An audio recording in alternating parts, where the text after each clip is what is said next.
시청자 여러분 안녕하십니까? 출발 성공 투자 박민영입니다. 어제 국내 증시 하락 종목이 정말 많았습니다. 그런데 코스피는 9천을 넘어섰죠. 삼성전자, SK하이닉스, 삼성전기, SK스퀘어, 시총 상단의 이들 종목의 독주였습니다. 많은 투자자들이 여기에 투자를 하고 있기 때문에 달가운 소식일 수도 있겠지만 그 외 종목들의 지나친 하락으로 인해서 이들 수익을 갉아먹기도 하고요. 포트 내에서 이 비중이 적은 분들의 포모는 더욱 극심해지고 있습니다. 자, 오늘은 어떨까요? 우선 밤사이 미국장에서는 이 흐름이 조금 더 가속될 것만 같은 분위기였습니다. 필라델피아 반도체 지수의 폭등이 있었고요. 반도체 진영으로의 극강의 쏠림, 강한 회복력이 나타났죠. 다만 조금의 변화 포인트는 조금씩 대형 에너지 섹터에서 순환매가 날고 있다는 겁니다. 원전 혹은 블룸에너지를 중심으로 한 SFC 관련 종목들이 시세를 보여주고 있는데요. 일부분 온기 확산을 기대할 수 있을지 같이 고민해 보도록 하겠습니다. 이제 오늘 밤은 미국이 휴장이기 때문에 그를 염두에 둔 전략까지 이어가 보도록 하죠. 자, 뉴욕장의 소식들 체린 앵커와 함께 살펴보시죠. 뉴욕 증시 에너지가 정말 강했습니다. 간밤 우리가 좋아하는 반도체, AI, 하드웨어, 인프라 이런 쪽으로 매수세가 강력하게 유입이 됐습니다. 사실 간밤이 미국의 선물 옵션 동시 만기일이었다 보니까 개별 종목별로는 변동성이 확대되는 순간들도 있었습니다만 전체적으로 강했고요. 나스닥 지수가 1.9% 바운스를 하면서 26,500선을, S&P 500 지수는 1.1% 가까이 상승하면서 7,500선을 터치하며 마무리됐습니다. 전쟁과 관련한 헤드라인 몇 개 볼게요. 미군이 공식적으로 이란의 해상에 대한 봉쇄를 해제한다라고 발표를 했습니다. 트럼프 대통령의 지시에 따라서요. 이제 호르무즈 해협의 원유 수송이 사실상 정상화가 될 것으로 보여지고 제이디 벤스 부통령이 간밤 백악관 브리핑을 가졌는데 최근 이틀 연속 호르무즈 해협에서 이란이 공격을 하지 않았다. 지금까지 약속을 잘 이행하고 있다. 원유 수송량이 하루 평균 1,250만 배럴 도달했다라고 해요. 전쟁 이전 수준에 얼마였나 찾아보니까 1,400만 배럴이더라고요. 금방 정상화가 될 거다 이런 기대감이 조금씩 나오면서 국제 유가도 안정화 흐름을 계속 이어갑니다. 간밤에는 거의 움직임이 없이 보합권에서 등락을 거듭하는 수준. 그리고 미국의 신규 실업수당 청구 건수 지난주를 기준으로 전주 대비 4,000건 감소한 22만 6천 건, 시장의 예상치는 22만 5천, 거의 부합하는 수준이었고요. 지금 역사적인 평균 수치를 봤을 때 20만 명대 초반이기 때문에 계속해서 낮은 수준을 유지하고 있는 겁니다. 전쟁으로 인해서 그리고 고유가의 역풍에도 불구하고 미국의 노동시장이 여전히 견조한 흐름을 보이고 있구나, 이런 결론을 얻어볼 수가 있겠네요. 자, 그렇다면 간밤 가장 미국 증시 안에서 상승세가 두드러졌던 한 가지 종목을 꼽자면 인텔 10%대의 급등이었습니다. 이제 133달러대를 가리키고 있네요. 트럼프 대통령이 소셜미디어에서 인텔과 애플 간의 협력을 발표했습니다. 자, 인텔이 부활하기 시작한 지 이제 꽤 오래됐습니다. 정말 수년간 AI에서 뒤처졌다라는 평가를 받아왔었고, 그 이후에 트럼프 대통령이 픽을 했었고, 엔비디아도 유치를 했었고, 그리고 나서 머스크 CEO의 테라페 프로젝트에 합류한다라고 얼마 전에 들려왔었죠. 이게 굉장히 의미 있는 대규모 수주였고, 그리고 시장에서 최근 계속해서 부각이 됐던 기대감은 애플의 칩도 수주를 받을 수 있을 것이다 하는 부분이었는데, 트럼프 대통령의 입에서 이런 발언이 나오게 되다 보니까 조금 더 이것이 가시화되는 측면이 있었습니다. 물론 아직 양사에서 공식적으로 컨펌을 한 건 아니고요. 애플과 인텔로 이 각 언론사들의 논평 요청이 들어간 상황, 조만간 공식 발표가 나오게 될 것인가, 최종 계약의 성수 여부 우리가 지켜봐야 될 것 같고요.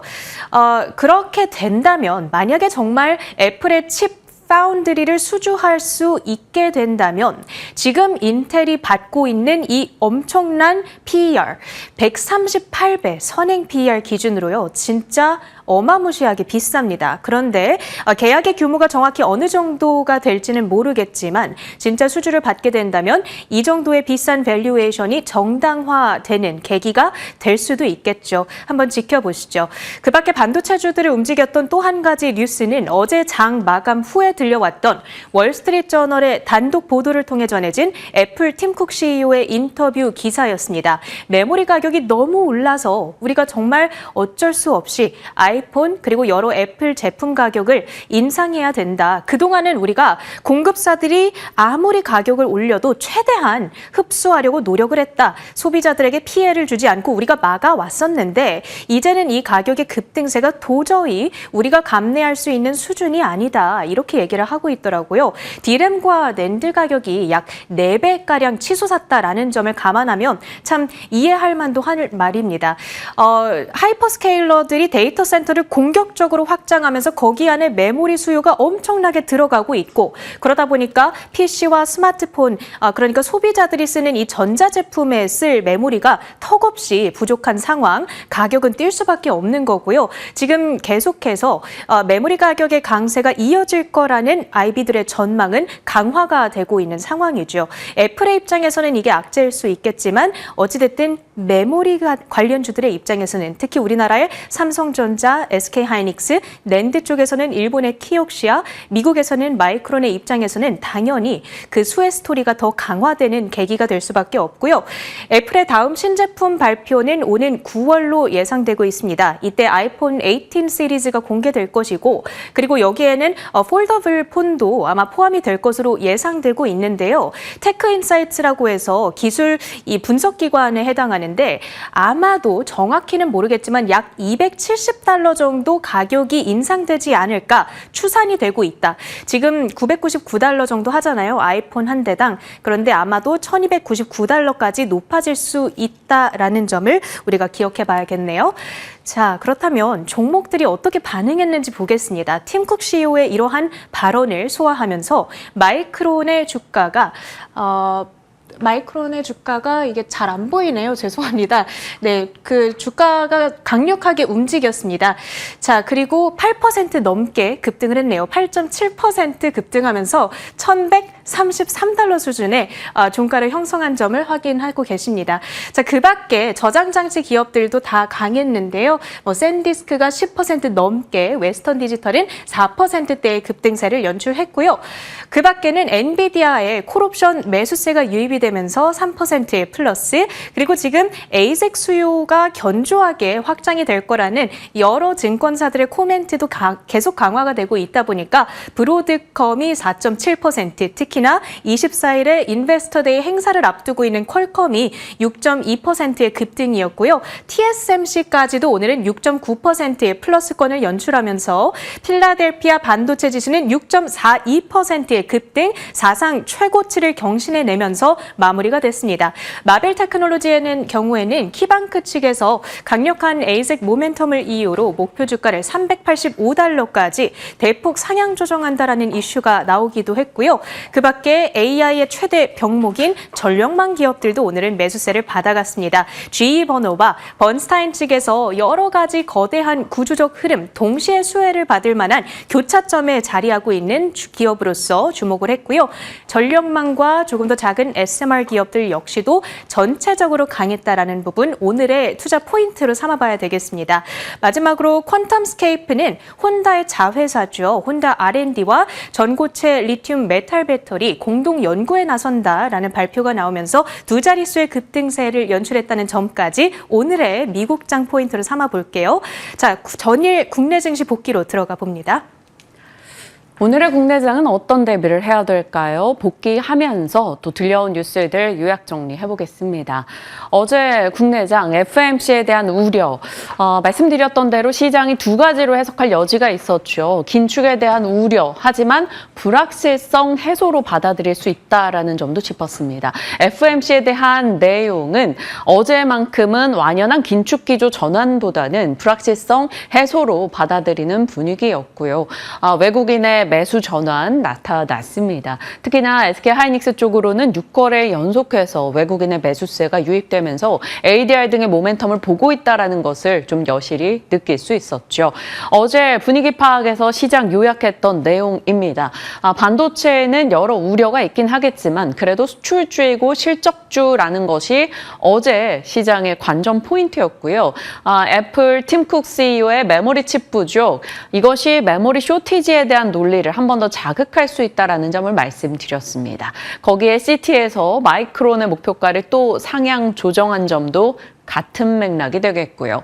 자, SK 하이닉스 조금 더 올라가면 시총 1위가 될 수 있다라는 얘기가 나왔었죠. 어제는 HBM4E 12단 샘플을 고객사에 공급했다라는 소식이 들려왔습니다. 원래 하반기로 예정되어 있었는데 이게 조금 가속화된 거죠. 그러면서 알려져 있던 뉴스였으나 속도가 빨라졌다라는 측면에서 주가가 또 강하게 올라가는 모습, 6.5% 상승을 나타냈습니다. 하지만 어제 하나증권 보고서에서도 그렇다시피 삼성전자만 이렇게 못 갈 이유가 없다라는 그것에 한풀이를 하듯이 장 막판에 삼성전자가 수급을 확 빨아들이면서 SK 하이닉스의 탄력은 조금 둔화되는 모습이 나타났습니다. 함께 가고 있는 두 종목이라는 것을 한 번 더 볼 수 있는 대목이었죠. 한 20여 분 사이에 삼성전자가 꽤나 많은 수급을 받아가기도 했고요. 애프터마켓에서도 두 종목은 나란히 강세 흐름을 나타냈고요. 어제 외국인 기관의 매수세 삼성전자로 유입됐습니다. 시가총액 상위를 한번 보시면요. 삼성전자, SK 하이닉스, 그리고 삼성전기, SK 스퀘어 등의 총 상단의 종목이 질주를 보였습니다. 그래서 지수가 어제 9,063까지 올라갔죠.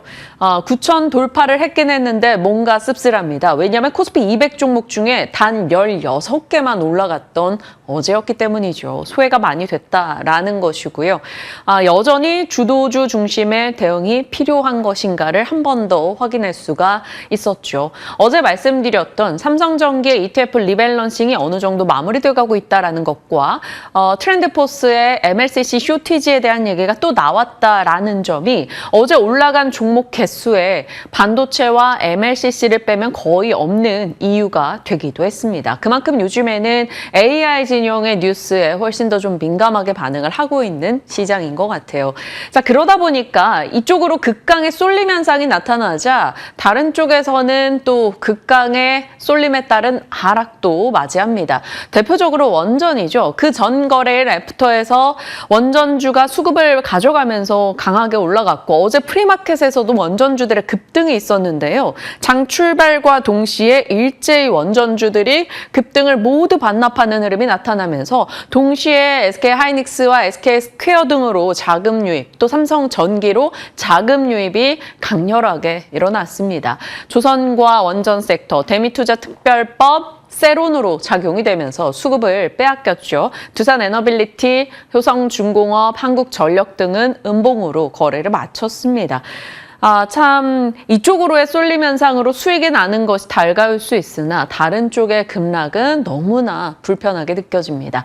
자, 이런 식으로 흔들리는 것은 코스닥도 마찬가지인 것 같아요. 코스피 대형주가 쉴 때 코스닥이 조금씩 움직임을 보여줍니다. 장중에 분봉만 놓고 봐도 마찬가지예요. 하이닉스 분봉이 꺾이면 코스닥의 분봉이 올라가는 흐름이 나타납니다. 그만큼 약간 시소게임 형국이 돼버렸고요. 매파적 FOMC 결과로 이쪽은 받아들이면서 성장주의 부담이 느껴졌다라는 평가였죠. 3%의 하락이 나타났습니다. 반도체 소부장을 제외하고는 대부분이 조금 부진했던 어제였다. 이렇게 볼 수 있겠습니다. 경계감이 있었던 이번 일정들은 거의 다 지나가긴 했죠. BOJ, FOMC 등이요. 그리고 내마녀의 날 선물 옵션 동시 만기일, 미국에서도 오늘 새벽 마무리가 됐습니다. 이제부터는 실적에 대한 대비로 들어가게 되겠죠. 조정 전후 결국에는 주도 섹터에서 빠른 회복을 가장 먼저 보일 것이다 라는 점을 6월 16일경에 말씀을 드렸고 그게 반도체 MLCC 기판단인데 그 사이에 MLCC에 대한 업데이트 내용이 너무나 좋았습니다라고 말씀을 드렸었죠. 어제는 여기에 추가된 내용이 이겁니다. 삼성전기가 자율주행차용 MLCC 양산에 돌입했다라는 소식과 한울반도체가 무라타와 제조공적 협력했던 내용이 부각이 됐다라는 점에서 MLCC가 반도체를 제외하고는 가장 강력했습니다. 어제 삼성전기가 급등을 하자마자 사막 콘덴서가 같이 따라갔고요. 상대적으로 조금은 더 가볍기 때문에 사막 콘덴서는 장중 상한가까지 올라가기도 했었죠. 조금 상승폭을 줄여서 25%로 거래를 마쳤었고요. 한울 반도체도 이제 약간 MLCC 단의 새로운 이름으로 등장을 하게 되면서 어제 강력하게 반응을 보여주는 모습, 상한가 거래 마무리가 됐습니다. 코칩, 아모텍, 아바텍 등의 종목들, 원준, GIS 이렇게 같이 연결을 해갈 수 있지만 지금 시장은 약간 쏠리는 이슈 내에서도 많이 알려졌고 전통적으로 익숙한 종목들이 반응을 보입니다. 대표적인 게 삼성전기 사막 콘덴서가 되겠고요. 이쪽에서 꺾이면 결국 MLCC가 같이 꺾이는 거여서 반도체도 마찬가지입니다. 삼성전자와 하이닉스가 꺾이면 반도체도 같이 좀 흔들림을 보이는 것이기 때문에 결국 대장주로의 쏠림이 더 강화되고 있지 않나 싶기도 하네요. 우선 MLCC 쪽의 분위기는 여전히 괜찮았다라는 점을 짚고 가겠습니다. 자, 코스닥이 계속 걸리죠. 코스닥이 왜 이렇게까지 부진할까 고민이 됐던 찰나 유한타증권의 보고서에 이런 내용이 담겨 있었습니다. 코스닥에서 외국인이 사줄 때가 많고 사주는 어제도 샀다. 하지만 코스닥의 장기 순매수 주체는 외국인이 아니었다라는 점을 짚고 있고요. 실적 시즌이 다가오면 대형주 대비해서 매력도가 약하다라는 거죠. 그리고 6월 초에는 낙폭 과대 구간이라는 메리트라도 있었는데 지금은 기술적 지표 등으로 봤을 때 낙폭 과대 구간을 좀 탈피해온 상황이다. 코스닥 승강제 프리미엄 리그군에 들어가는 쪽을 제외하고는 자금 유출 소외될 수 있다는 우려감에 중소형 종목들의 하락이 코스닥 내에서도 더 컸다라는 겁니다. 그리고 무엇보다 와닿았던 내용은 이건 것 같아요. 호실적을 발표하고 있는 대형주도 반도체나 기판단의 쏠림으로 인해서 하락하고 있는데 이익 모멘텀이 안 좋은 코스닥은 더더욱이나 매수 요인이 부재하다. 여기에 좀 공감이 됐던 것 같아요. 호실적 대형주라고 하면 조선방산, 전력증권 등이 되겠죠. 이렇게 실적이 좋은 대형주에서도 지금 반도체 쏠림에 맥을 추지 못하고 있는데 코스닥은 이익 모멘텀이 그보다 약하니까 더 선택지에 들어서기가 어렵다라는 내용이었습니다. 그랬기 때문에 코스닥 쪽이 부침을 겪고 있는 거겠죠. FN가이드에 따르면 코스닥 150에 구성되어 있는 기업 4곳 중에 한 곳이 적자라고 합니다. 적자 기업들 성장의 모멘텀을 안고 주가가 올라도 요즘에는 ETF 투자가 많은 가운데 기관 입장에서는 주가가 오르면 지속 투자하기가 이 실적 때문에 약간 망설여진다라는 것이죠. 그런 측면에서 연속성에 대한 흐름이 나오지 않는 이유인 것 같기도 합니다. 분명히 대형주가 쉴 때 순환매의 흐름은 나오고 있습니다. 그리고 코스닥 내에서도 이제 여러 가지 자정작용으로 인해 좀 개선이 될 것이다라는 정책 모멘텀도 등장하고 있고요. 낙폭 과대에 대한 메리트도 종종 언급이 되죠. 다만 아직까지는 연속성이 부재하다. 그러나 변동성은 극심하다. 그래서 회복할 때는 대형주 중심으로 회복을 해버리니까 이 코스닥 내 종목들을 갖고 계신 분들의 포모가 꽤 큰 상황입니다. 반도체 소부장, 뷰티, 의료, 바이오, 2차전지, 엔터 콘텐츠, 코스닥을 주로 구성하고 있는 종목들인데요. 이 중에서도 그래도 선전을 좀 하는 쪽은 요즘엔 낙폭과대 이슈로 올라오고 있는 한 번씩 시세를 주는 바이오 쪽이라던가 아니면 실적 이슈로 오르는 일부 뷰티 종목들 그리고 반도체 소부장 요 정도가 되겠습니다. 반도체 소부장은 변동이 있기는 하나 그래도 지속적으로 자극제가 같이 나오고 있죠. 그리고 코스닥 내에서 실적 기대가 있는 쪽이기도 합니다. 반도체 대형주의 순환매는 결국 반도체 소재 부품 장비가 되고 있는 요즘인데요.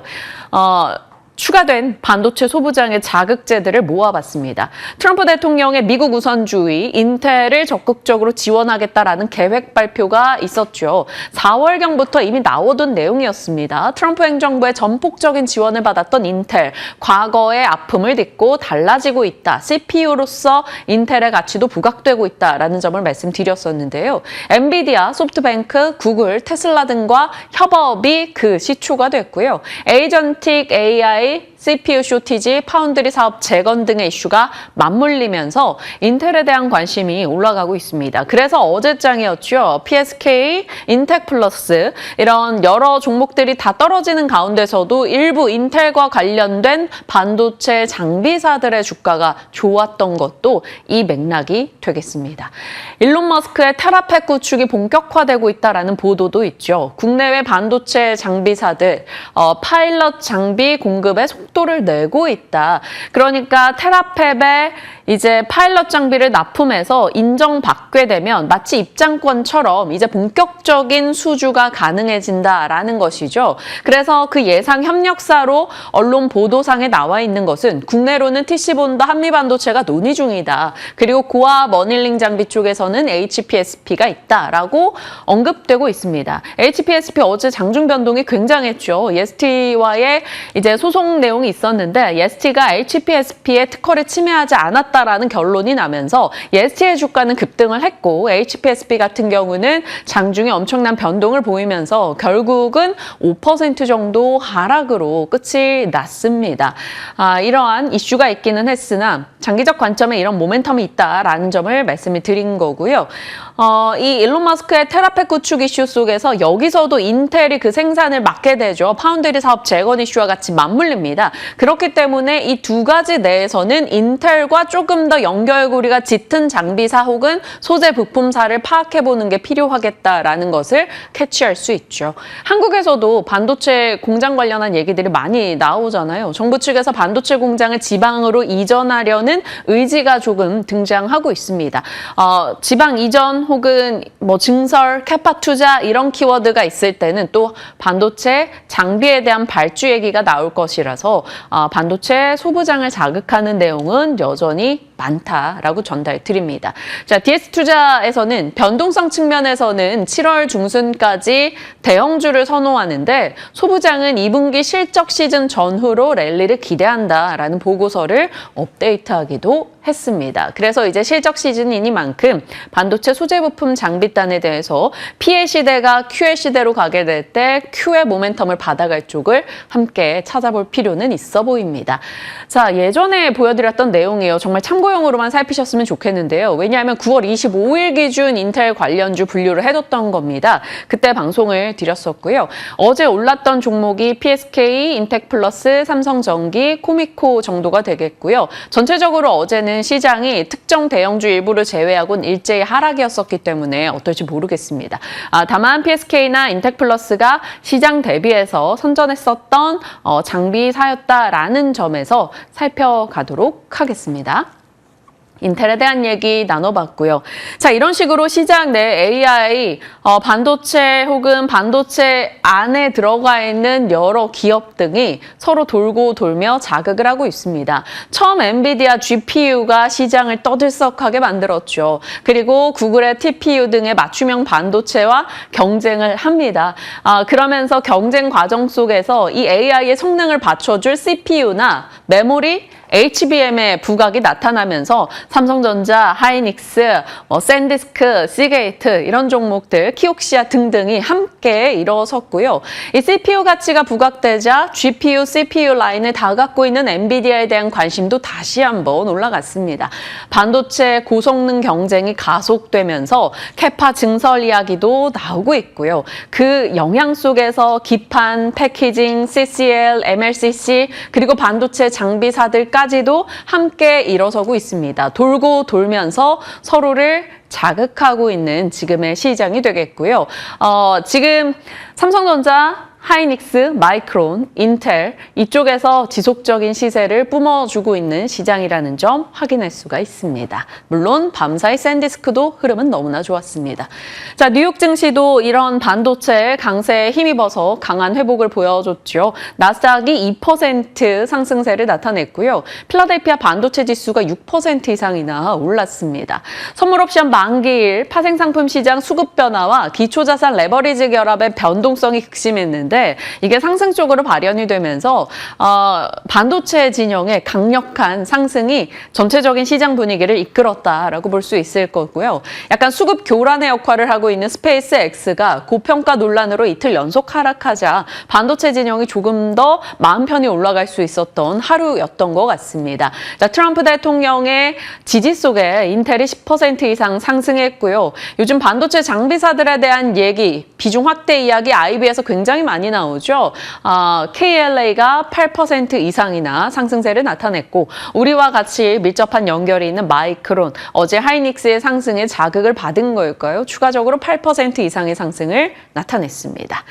자, 이 상승에 또 근간이 되는 여러 내용들이 다 좋았어요. 매크로 환경이요. 미국과 이란이 미국 측에서 이란 해역 해상의 봉쇄를 해제한다라는 소식이 들려오면서 유가와 국채금리가 하락했고요. 그 덕분에 AI 반도체 진영이 조금 마음 편히 올라갈 수 있었죠. 팀 쿡의 메모리 부족 발언 이슈, 인텔의 밀어주기, 그리고 로젠블렛이 메모리 가격 상승세가 계속될 것이다 라고 언급한 점, 범 AI 진영까지 일제히 상승으로 이끌었습니다. 자, 범 AI 진영이라는 것은 에너지와 인프라도 같이 들어가게 될 텐데요. 전력망, 원전, 그리고 수소 연료전지인 SOFC 종목들이 밤사이 굉장히 강했습니다. 애프터까지도 시세가 나름 약해지지 않고 가고 있다는 점 눈에 띄죠. 블룸에너지, GE버노바, 비스트라, 뉴스케일 파워, 오클로 혹은 에너지 퓨얼스 이런 종목들의 강세가 도드라졌던 밤사이입니다. AI와 에너지원에 대한 흐름이 있었다라는 걸 확인할 수 있고요. 일부 양자주들도 괜찮았는데요. 아마존에서 앞으로 5년에서 7년 안에 실용적인 양자 컴퓨팅이 나오게 될 것이다 라는 점이 부각이 됐으나 반도체에 워낙 시장에 관심이 집중되다 보니까 살짝 묻힌 듯한 느낌은 있습니다. 그럼에도 불구하고 흐름은 나쁘지 않았다. 자, 한국에 영향을 줄 만한 MSCI 한국지수 그리고 야간 선물은 상승으로 마무리가 돼서 오늘에 대해서는 약간 불안감보다는 그래도 무난하겠구나라는 기대를 갖게 됩니다. 특별한 변수가 없다면요. 자, 뉴욕장의 흐름이었고 요즘 금리가 이렇게 높은 수준인데 주가가 계속 가네 라고 생각하시는 분들 있으실 텐데요. 신한금융에서 이런 보고서를 냈습니다. 금리를 배제하라. AI 수요를 견인하는 인플레 환경이 조성됐다. 이것은 과거 20년과는 전혀 다른 흐름이다라고 얘기하고 있습니다. AI 수요, 빅테크 캐파 투자로 인해서 금리가 올라가도 주가가 올라가는 상황이 계속되고 있기 때문에 정말 드라마틱하게 금리가 뛰지 않는 이상 지금으로서는 AI 수요가 굳건하다면 역시나 주가 상황도 괜찮을 것이다 라는 내용이 담겨 있었습니다. 과거와는 조금은 다른 흐름이 나오고 있다라는 것이죠. 그래서 일단 금리와 관련해서 이런 조금 과거 패턴과 달라졌다라는 점을 짚고 있고요. 밤사이는 또 2년물, 5년물, 10년물, 장단기 미국의 국채금리가 모두 하락하긴 했습니다. 국내에서는 한국은행의 금리 인상에 대한 예고가 있기는 했었는데요. 이미 시장이 일정 부분 그 예고를 다 받아들인 상황이기 때문에 뭔가 충격적인 매파적 상황이 아니라면 좀 무난할 수 있다라는 얘기들 들려오고 있네요. 자, 금리에 대한 얘기였고요. 자, 이것이 뭐 오늘장 시황과는 무관할 겁니다. 다만 좀 알아두고 체크를 해야 될 것 같아서 넣어봤어요. 블룸버그의 보도였습니다. 미국이 기술 패권을 유지하려면 여기에 투자를 해야 된다. 20년 전 미국은 세계 핵심 기술 64개 중에 61개 분야에서 중국을 앞섰는데 3년 전 기준으로 봤을 때는 중국이 이 64개 핵심 기술 중에 57개 분야에서 미국을 추월했다라는 겁니다. 그러다 보니까 미국 입장에서는 쫓기는 느낌이 들 수밖에 없죠. 그래서 기술 패권을 유지하려면 미국이 무엇을 보충해야 되는가에 대한 내용이 들어가 있길래 정리를 해봤습니다.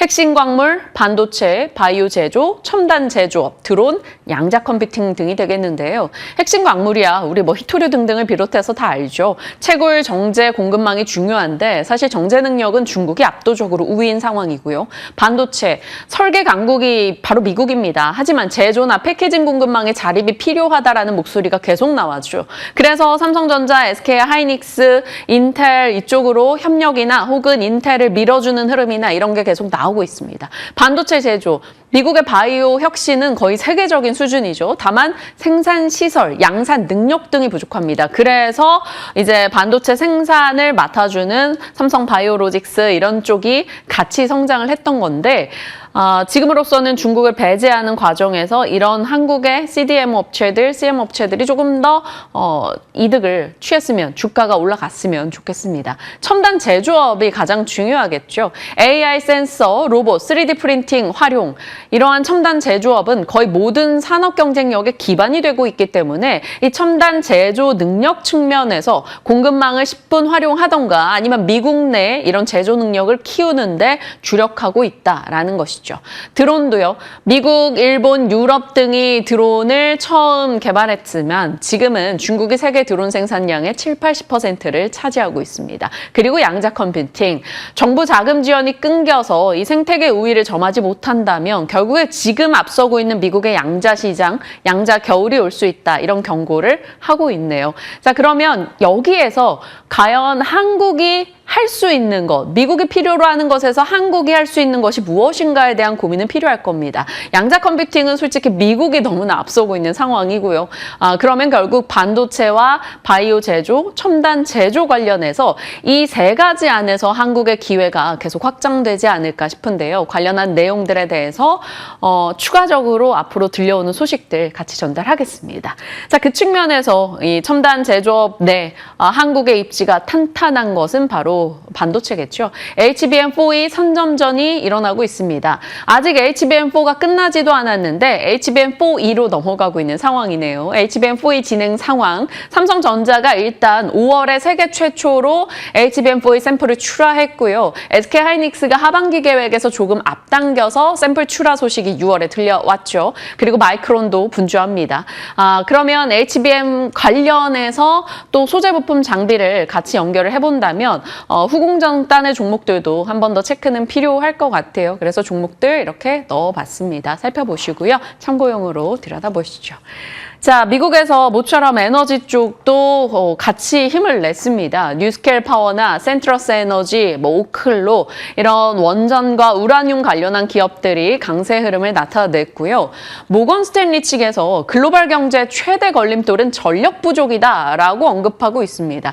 AI 산업이 급격한 성장을 하고 있는데 전력 확보를 얼마나 하는가가 국가 경쟁력의 핵심이 된다라는 것이죠. 에너지 안보 경쟁이라는 내용이 들어갔습니다. 그런 측면에서 미국이 한국의 원자력 공급망과 원자로 기술 역량에 대해서 관심을 갖고 있다라는 내용이 담겨 있었는데요. 어제 원전주 프리마켓에서 일제히 급등하면서 시작했다가 상승분을 반납하는 세론의 흐름이 나와서 너무나 이제 갖고 계신 분들의 박탈감이 컸던 하루였는데요. 반도체의 쏠림 속에서 이 원전주들도 좀 반등을 시도할 수 있을지 일단 체크는 해놓는 뉴스입니다.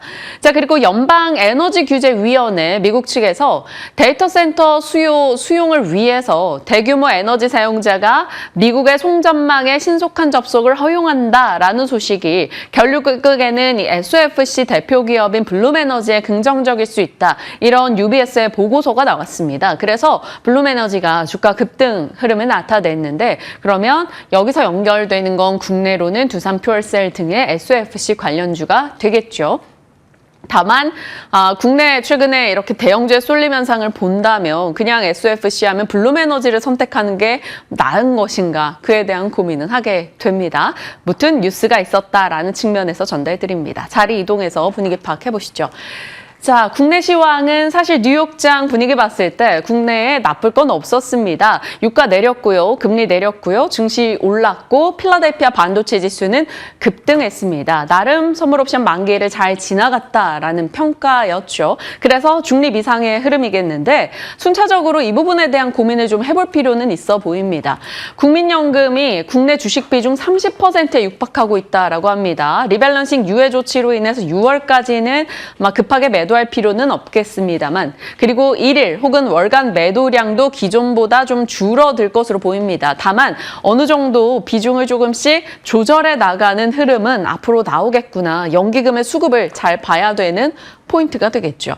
자, 국내에는 코스피 지수가 SK 하이닉스 차트와 거의 동일한 흐름을 보일 정도로 삼성전자와 하이닉스와 같은 흐름을 보여주고 있는데요. 여전히 쇼티지 전망이 나오고 있고요. 밤사이 반도체는 강했습니다. 그러나 반도체 대형주 외에 반도체 소부장을 향하는 뉴스들도 많았죠.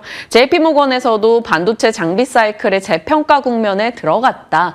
그리고 HBM4E 선전전 한마디로 반도체 기술 경쟁이 점점 더 가속화되고 있다라는 점 반도체 소부장의 모멘텀이 될 수 있을 거고요. 조립 장비 선도 제조사인 베스의 인베스터 데이가 있었는데요. 매출과 영업이익률 목표치를 상향 조정했습니다. 그리고 SK 최태원 회장이 일론 머스크와 이번 달에 회동을 한다. 미국에서. 그런데 뭐 정확한 일정은 나오지 않았고요. 약간 비공식 회동으로 언론 보도가 나오고 있습니다. 테라팹이나 에너지 관련한 협력이 있지 않겠는가라고 추정을 해볼 수가 있을 거고요. 이런 것도 반도체 밸류체인 내 체크를 해볼 수 있는 내용이겠죠. 그래서 반도체 소부장에 대한 이야기가 꽤 나오고 있어서 연결드렸고요.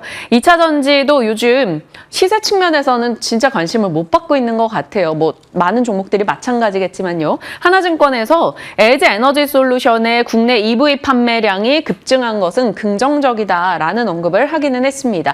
2분기 실적 컨센은 좀 부합권으로 많이 나오고 있는데 어떨지 봐야 되겠고요.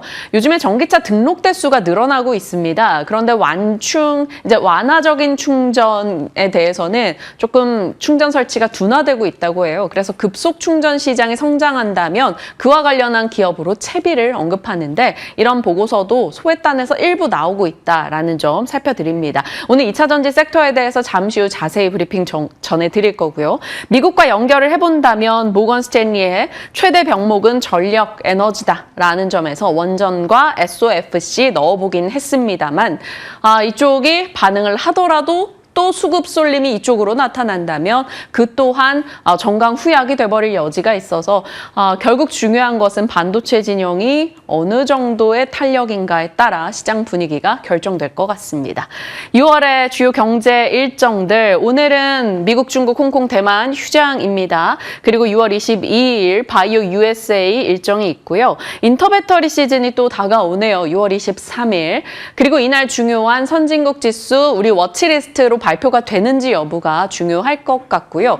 무엇보다 6월 25일이죠. 마이크론의 실적 가장 먼저 봐야 됩니다. 그리고 6월 말로 예정되어 있는 캐나다 60조 잠수함 우선 협상 대상자 선정, 조선 섹터에 힘을 낼 수 있는 요소가 될지 지켜보도록 하죠. 일정에 대한 이야기까지 나눠봤습니다. 오늘 섹터는 미나 앵커가 잡아주실 텐데 2차 전지 해주신다고요? 네, 그렇습니다. 더 깊이 빠져 죽어도 되니까 다시 한 번만 돌아와 줄래. 이게 아마 2차 전지주들을 보유하고 있는 투자자분들의 마음이 되지 않을까 싶습니다. 2차 전지주들이 정말 산전수전, 공중전을 다 겪고서 최근 들어서는 흐름이 조금씩 바뀌는 그런 모습이 나타나고 있는데요. 그래서 한 소절 골라봤고요. 또 최근에 이제 또 증권가에서 2차 전지 섹터에 대한 분석 리포트를 많이 내놓고 있습니다. 그중에 이제 앞서서 민영 앵커가 말씀해주신 이 하나증권의 리포트도 있었지만 삼성증권에서 100장짜리 리포트를 내놨더라고요. 그래서 오늘은 그 리포트를 베이스로 해서 요약본을 준비해봤습니다. 2023년 1월부터 그리고 올해 5월까지의 흐름을 요약해 본 건데요. 2023년 1월 7개월 동안 거의 100% 상승하는 모습을 나타냈었는데 그 이후에는 22개월 동안 71% 가까이 하락하면서 그동안의 상승분을 거의 다 토해내는 아쉬운 모습을 기록했습니다. 하지만 2025년에 저점을 딛고서 한 1년 사이에 다시 한번 102%가량 반등해주는 흐름을 나타내고 있는 만큼 다시 한번 투자 심리가 살아나지 않을까에 대한 기대감을 가져볼 수 있는 시점인 거죠. 게다가 이제 최근에는 셀업체들 같은 경우에는 ESS 쪽에서 그리고 휴머노이드 로봇 쪽에서 해답을 찾을 수 있겠다라는 코멘트들이 많이 나오고 있는 만큼 그 부분에 대한 기대감도 가져볼 수 있는 시점인 것 같습니다. 자, 여기서 깜짝 퀴즈 한 가지 제가 준비를 해봤습니다. 3초 드릴 테니까요. 이 안에서 어떤 게 정답일지 한번 골라보시면 좋을 것 같은데요. 일단 1번 답안지는 전방 EV 시장 수요 회복, 2번 리튬 및 메탈 소재 가격 반등, 3번은 미국 ESS 수요, 4번 휴머노이드 로봇 시장 성장 기대감, 5번은 위의 항목 모두라는 답안지를 준비해봤고요. 질문은 1년 동안 2차 전지주가 이렇게 100% 넘게 반등할 수 있었던 이유입니다. 그리고 제가 어쨌든 정답을 말씀을 드려야 되니까 사실 1번을 제외하고 2번, 3번, 4번이 정답으로 말씀을 드릴 수 있을 것 같습니다. 일단 삼성증권의 리포트를 통해서 살펴본다면 EV 시장, 그러니까 전기차 시장의 수요가 꺾인 것은 아니지만 이것이 메인 이벤트는 아니고 오히려 리튬과 메탈 소재 가격이 반등하면서 실적 개선세를 우리가 좀 눈여겨봐야 한다는 부분과 함께 ESS, 미국에서의 수요가 계속해서 확대가 되고 있고 우리나라 기업들이 활발하게 수주하고 있다는 점이 긍정적인 모멘텀으로 짚히고 있다고 말을 하고 있었습니다. 그리고 이제 휴머노이드 로봇이 시장의 핵심적인 섹터 중에 하나이다 보니까 그쪽으로 납품을 할 수 있는 가능성까지 모멘텀으로 거론이 되고 있다는 점 체크해 주시길 바라겠습니다. 업황 돋보기 해볼게요. 펀더멘탈적으로 지금 업황에서 어느 정도의 성과를 내고 있는지, 업계에서 어느 정도 성과를 내고 있는지를 준비해봤고요. 1월부터 4월, 올해 4월까지 누적 전기차 판매 동향을 정리해봤습니다. 글로벌적으로 봤을 때는 역시나 3%가량 수요가 좀 꺾였다라는 점이 아쉬운 부분이었고요.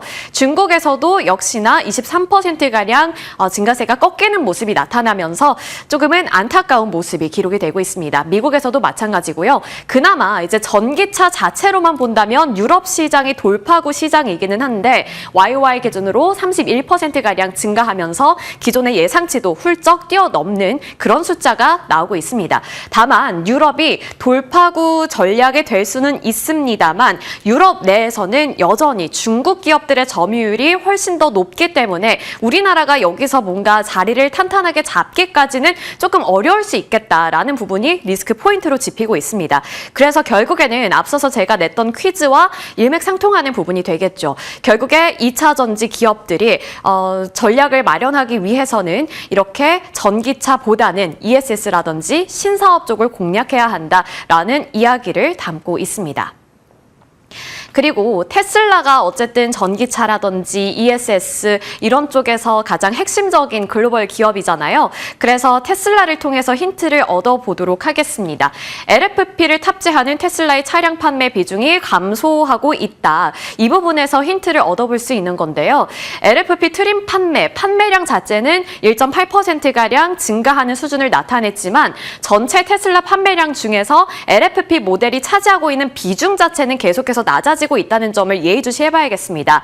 2024년에는 판매 비중, LFP 모델이 차지하고 있는 비중이 47%였지만 2025년에는 37%까지 낮아졌고 올해는 36%까지 낮아지는 감소세가 계속되고 있다는 점 주목해봐야 하는 트렌드가 될 것 같고요. 반대로 NCM, 이렇게 3원계 배터리 관련해서는 계속해서 수요가 늘어나고 있다는 점이 가장 주목해봐야 하는 변화입니다. NCMA를 포함한 이쪽에서는 YOY 기준으로 55.4% 증가하는 수준이 나타났고요. NCL 배터리 쪽에서는 다소 아쉽지만 10.3%가량 감소하는 모습이 나타났습니다. 하지만 이 숫자 자체가 중요한 게 아니고 우리나라 이 배터리 3사라든지 특히 LG엔솔, 삼성 SDI 쪽은 이렇게 NCM 같은 3원계 배터리를 중심으로 포트폴리오를 구성하고 있기 때문에 테슬라의 변화 자체가 우리나라 기업들 쪽으로는 긍정적인 영향을 줄 수 있다는 점이 핵심 투자 포인트입니다. 여기서 무엇을 의미하고 있는지 조금 더 세분화해서 다뤄보도록 할 텐데요. 국내 3원계 주력 배터리 3사에게는 기회가 될 수 있다는 점이 주요 포인트입니다. 프리미엄 제품군으로 여겨지고 있는 3원계 배터리 수요를 확인해 볼 수 있었고, 그리고 테슬라 쪽에서도 LFP 배터리보다도 이제는 3원계 쪽으로 틀어나가는 그런 모습이 나오고 있기 때문에 수요를 조금 더 많이 확보할 수 있다는 점, 이것이 긍정적인 투자 포인트고요. 배터리 3사뿐만 아니라 이러한 흐름 자체가 소재단에게도 굉장히 좋은 영향이 될 수 있다라는 것도 주목해 봐야 하는 포인트가 될 것으로 보입니다. 대표적으로 양극재 업체들 쪽으로 선순환 구조가 마련이 될 수 있다는 분석이 나오고 있는 거고요. 대표 기업으로는 에코프로비엠, LNF, 포스코 퓨처엠 등이 거론이 되고 있습니다. 다만 이제 LFP 배터리보다도 이 3원계 배터리를 선호하게 된다면 우리나라 이 정말 중소형단 LFP 관련 종목들은 지지부진할 수밖에 없겠죠. 그래서 중소형 리튬 관련주들은 주가 흐름이 부진할 수도 있다는 점, 2차 전지 쪽으로 투자 심리가 살아날 때에도 LFP 관련한 좀 악재성 이슈가 들려온다면 이쪽은 소외가 될 수 있다는 점 고려를 꼭 해주시길 바라겠고요. 다만 한 가지 돌파구 전략은 EV용 LFP가 이제 ESS용 LFP로 전환이 될 수 있기 때문에 그 안에서 소형주들보다는 대표적인 종목들은 어느 정도 돌파구를 마련해낼 수 있다. 이 부분도 투자 포인트로 짚어드리도록 하겠습니다. 그러니까 조금 요약을 해드리자면 일단 LFP보다는 3원계 배터리 쪽이 주목을 받을 가능성이 있고, 그렇게 된다면 배터리 3사를 비롯해서 소재단에서도 굵직굵직한 대표적인 종목들을 잡는 게 조금 더 유리하겠죠. 자, 그리고 지금 증권가에서 2차 전지 기업들이 새로운 전략을 마련해내고 있다. 그리고 그 해답을 ESS에서 찾고 있다라는 점을 긍정적으로 평가하고 있다고 말씀드렸잖아요. 그래서 ESS를 통해서 우리가 어떤 공식을 찾아볼 수 있는지도 정리해봤습니다. 기본 공식은 어쨌든 미국에서 ESS 수요가 폭발하고 있기 때문에 그 부분을 공략해야 한다는 건데, AI 데이터 센터 전력난이 계속되고 있고 전력망 안정화가 필수인 상황 속에서 우리나라 기업들이 좀 러브콜을 많이 받을 수 있다는 점, 그리고 미국과 중국의 사이가 어쨌든 항상 서로를 견제하는 그런 구조가 마련이 되고 있는 만큼 중국산 공급망을 제한하면 제한할수록 미국 기업들의 K배터리 러브콜은 더 강화될 수 있다. 이것이 핵심적인 공식이 될 것으로 보입니다. 그리고 한국 3사 기업들의 이 미국 캐파 상향 조정 소식까지 들려오고 있는데요. 2026년 말에 K배터리 3사의 미국 ESS 생산 능력은 92GWh로 예정이 되어 있습니다. 전망이 되고 있습니다. 2027년 ESS 미국의 수요 규모는 128GWh로 지금 전망이 되고 있는데요. 그중에서 한국 업체들이 커버 가능한 규모는 전체 수요의 72%라고 합니다. 꽤 높은 비중을 담당할 수 있다는 차원에서 실적에 대한 기대감을 또 한번 높여볼 수 있을 것으로 보이고요. 그중에서 LG엔솔과 삼성 SDI를 떼어내서 살펴보시더라도 상당히 톡톡한 결과에 대해서 기대해 볼 수 있다는 것을 우리가 맞닥뜨릴 수 있습니다. LG엔솔 같은 경우에는 기존 ESS 생산 캐파 30GWh에서 50GWh까지 상향할 것으로 전망되고 있고요. 삼성 SDI 같은 경우에는 기존에 제시했던 이 미국 ESS 캐파 수준인 30GWh 외에 추가 증설 계획은 없지만 이미 2년에서 3년치 일감을 확보했다는 점에서 두각을 드러내고 있습니다.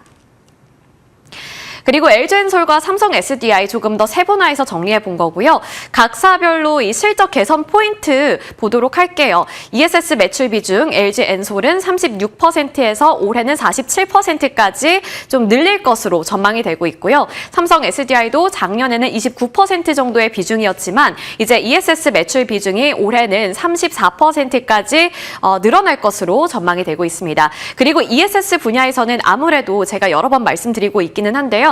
LG엔솔이 조금 더 우위에 있다는 점, 그래서 LG엔솔을 필두로 눈여겨보시길 바라겠고요. 수급 확인해 보시면 최근 외국인들의 수급이 연이어서 들어오고 있기 때문에 LG엔솔도 한번 저희와 함께 전략 세워보시면 좋을 것 같습니다. 그리고 이렇게 ESS에 대한 수요가 미국에서 높아지고 있다 보니까 AMPC 수령액도 늘어날 것으로 전망이 되고 있는데요. 특히나 LG엔솔이 받게 될 수령액이 꽤 높게 책정이 되고 있는 만큼 그 부분도 전략에 반영해 보시길 바라겠습니다. 자, 그리고 삼성증권에서 이렇게 100장짜리 리포트를 내놨고 그 안에서 하반기 테마별 전략을 또 정리해줬는데 깔끔하게 정리를 해줬더라고요. 하반기 투자 유망 테마 5가지 정도 골라내고 있었고요. ESS 생산 증가에 따른 실적 모멘텀이 기대가 되는 쪽은 역시나 배터리 쪽, 셋업체들 쪽, LG엔솔과 삼성 SDI라고 말을 하고 있습니다. 그리고 가동률이 개선이 되면 낙수 효과가 예상이 되는 쪽도 있을 텐데 그 아랫단 밸류체인에는 배터리 부품 쪽에서는 상신 EDP, ESS 부품 쪽에서는 한중 NCS를 눈여겨보자라는 코멘트 제시가 되고 있습니다. 그리고 탈중국 공급망 테마 소재에서는 양극재 분야에서는 LNF, 음극재에서는 포스코 퓨처엠을 거론하고 있고요. 리튬과 니켈 같이 메탈과 강세 테마로는 성일하이텍과 후성, 그리고 마지막으로 AI 데이터 센터 서버 테마로는 비츠로셀과 비나텍을 꼽고 있습니다. 그래서 제 생각에는 일단 2차 전지주들이 투자 심리가 살아나서 움직이게 될 경우에 LG엔솔과 삼성 SDI 같은 셋업체들이 먼저 움직일 것 같기는 한데요. 그 아랫단까지 고려를 하고 싶다면 이 부분도 참고해 보시면 좋을 것 같습니다. 자, 2차 전지주가 그래도 1년 사이에 반등하는 모습을 나타내고 있기 때문에 올해 하반기도 기대가 되는 부분이 좀 있는 것 같은데요. 증권가의 시각을 빌려서 그렇다면 우리가 언제쯤 잡아보면 좋을지, 그리고 어떤 종목을 잡아보면 좋을지 저희와 함께 세세한 전략 마련해 보시길 바라겠습니다.